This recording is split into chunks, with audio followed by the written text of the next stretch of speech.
Okay, so as you have already seen the thumbnail, and you know what we're going to talk about today. So today we're going to talk about how I made my first $1,000 while being in college, and how you can do it too. So this is not a rocket science. This is not something very hard. You can do it too if you take the right steps. So basically, it took me around 1.5 years to understand what to do, and I can save your those 1.5 years which I spent just by doing some random shits, right? So do watch this video till the end so that you can get something from this video. Okay, so let's start from the beginning. When we are in college, when we just entered in college, it was my first year in college, and I was completely nerd, completely geek, like who want to learn coding and all those things just to be like proud my parents and all those things. I don't know what to do. So basically I started like reading C++ from books, and following random articles, following random blogs and all those things. I just bought my first laptop, and I was so fond of learning something that I don't even care about whether this is going to help me or not. So this was my first mistake. Then I started reading articles on Geek for Geeks, and one of my friend who was some other college, and he's my senior basically, he just got paid for writing articles around 14,000, and he just wrote those articles in a week. It was pretty amazing for me because at that moment when you are in college, you are getting around 4 to 5,000 per month as a pocket money, and you have to spend all those things in just 1 month, right? And it was hard because sometimes you get 4,000, sometimes you get just 1,000, right?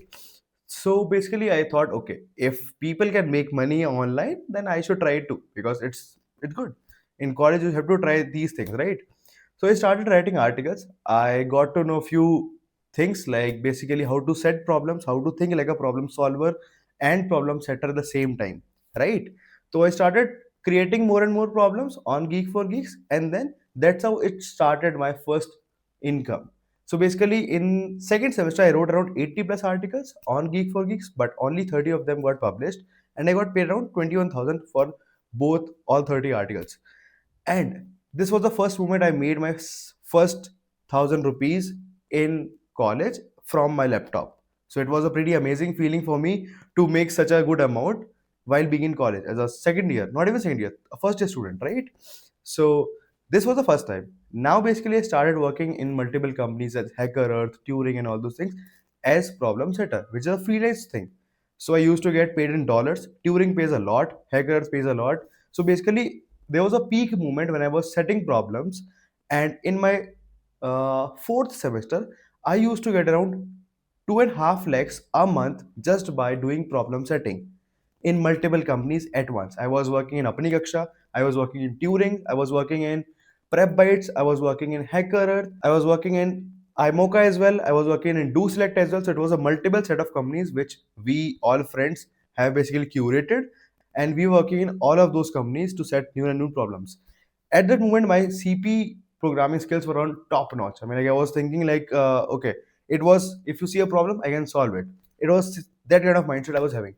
But at that moment one of my friend told, okay, now it's time to shift our focus from DSA or problem solving to dev, because dev gonna help us to get some more and more big clients. Because we are having some seniors in LPU, my like in my college, we are having some seniors who basically skipped the placement seasons because they are making a huge amount of money just by doing freelancing. So one of my, not my roommate, it was one of my flatmate, not a flatmate, basically he was on the same floor, and I got to know about him from one of my senior, that he's a guy who is in fourth year who just skipped his placement, and right now he's pursuing masters just to stay in college. So that guy was making around 7 lakhs per month at that moment. At that moment. So when I was in my second year, so just now that COVID hits and all those things happened, and we were all remote. At that moment, I was having a plenty of time of no use. I was just like scrolling Insta and all those things. There was TikTok as well at that moment, right? So we used to waste a lot of time just by scrolling. So I was doing the same thing. I was just making some kind of money and all those things, and I got tired of those things. So I just took a break of around 3 months, and then I think of, okay, let's now focus on something else. So I just randomly, like with no sharam and all those things, I went to a basically webinar, and I asked those people, those seniors, can you help me out on working on something and getting some clients? So they told getting clients is not easy. You have to either build a portfolio or you have to build a brand for yourself so that people can trust you on terms of projects, right? So basically I started working with a team of my seniors. They gave me a project, I started working on those things. It was a front end project, and I was good with front end at the moment. I was good with React, JavaScript, and all those things.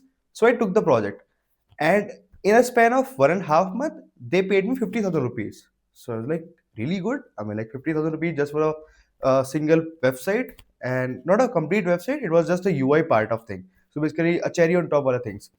So that amazed me, and I talked to my friends, and they were like, okay, if you get paid, then I think we should explore it more.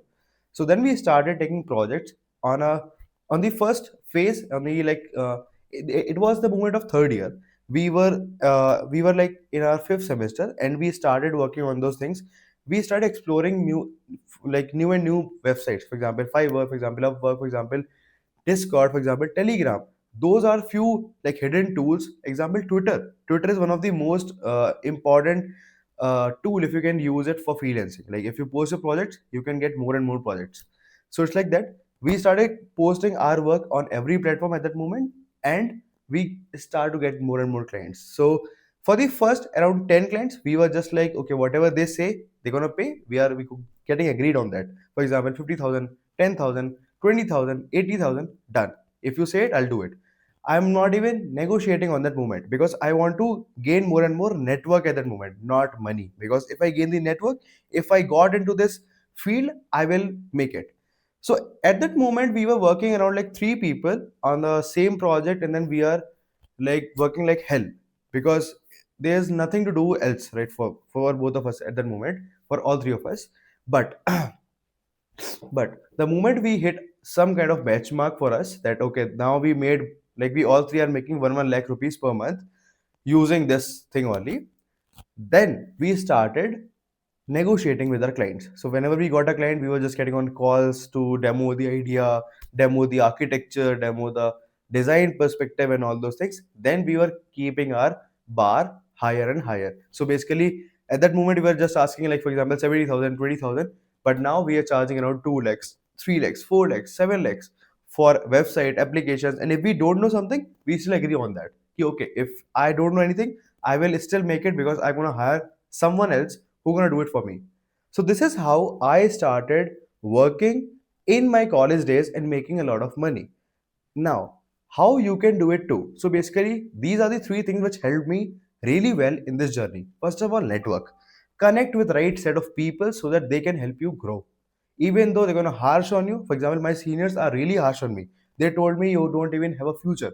But they're really right. At that moment, I don't even hold a future because I was completely bogus. I was not even having a skills. So connect with the right set of people who are harsh on you, who are honest with you, and who wanna help you to build something. Okay, then always learn how to use your network, how to use your network to build something, how to use a network to gain something, how to use a network to uh, to make more and more connections. Okay, then the third point, which is very important, don't negotiate in the starting phase. For example, if you're starting something, be it a product, be it a service, be it anything, always focus on what you can give, not what you can take. In the starting phase, always focus on how much network you can build from these customers, from these people you are helping right now, right? Don't think about 10,000 to 20,000 in the starting phase because this can lead you to a bad communication, to a bad network. Basically, they don't want to come to you on a future perspective, right? So basically, in the starting phase, if you can lower your bar, do it because in the starting phase, you need to build your brand first rather than make some money. So focus on these three skills and make sure to utilize your network. It will gonna help you. I'm definitely sure. And if you have any doubts or comments regarding freelancing, or if you have really good skills in Android, iOS, web development, and backend, please make sure to DM me, comment your profiles. I will help you to get you more and more projects and get paid in college. Bye bye. Take care. Subscribe for more insights.